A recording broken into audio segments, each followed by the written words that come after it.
Umejikuta ukisema ningejua nilikuwa hai, badala ya ninajisikia hai?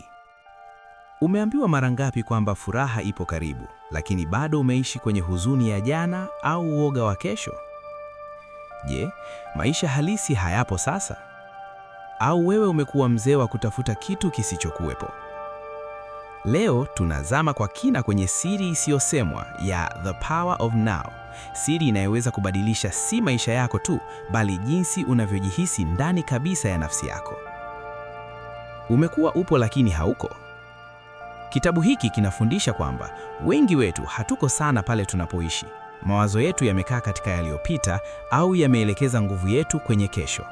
Lakini ukweli ni huu: hayuko wakati mwingine, hayuko kesho, hayuko jana. Yote ni sasa. Unafikiri huwezi kupata furaha hadi ugundue nini kilitokea jana? Au unadhani maisha yatakuwa kamili wakati utakapofanya fulani? Katika kitabu, Tolea anasema kwamba huzuni, wasiwasi na msongo wa mawazo hutokana na kukimbia sasa. Maana akili yako inakimbia katika wakati uliopita au ujao. Sisi si mawazo yetu. Mawazo ni zana, si wewe. Kipindi tunapoona dunia kupitia mawazo tu, tunaishi maisha ya ugonjwa wa akili ya siku zijazo au huzuni ya yaliyopita.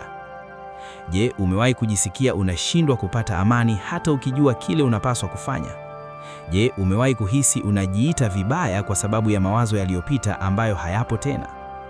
Tolea anaeleza kwamba ego, nafsi inayotumia mawazo kuifanya iwe muhimu zaidi, husababisha maumivu mengi na ukosefu wa furaha.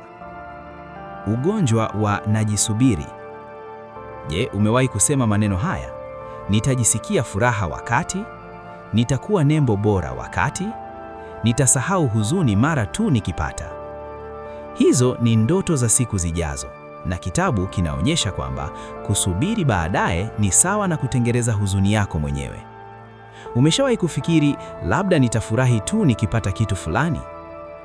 Labda huzuni sio kwa sababu ya kile ukikosa, bali kwa sababu huishi sasa. Siku pekee unayo ni sasa. Hapo sasa, ndani ya video hii ni maisha yako. Sauti unayoisikia, mwanga unaokuangaza, yote ni sasa. Kitabu kinaambia kwamba sasa ni mtego na pia ni mlango wa furaha yako halisi.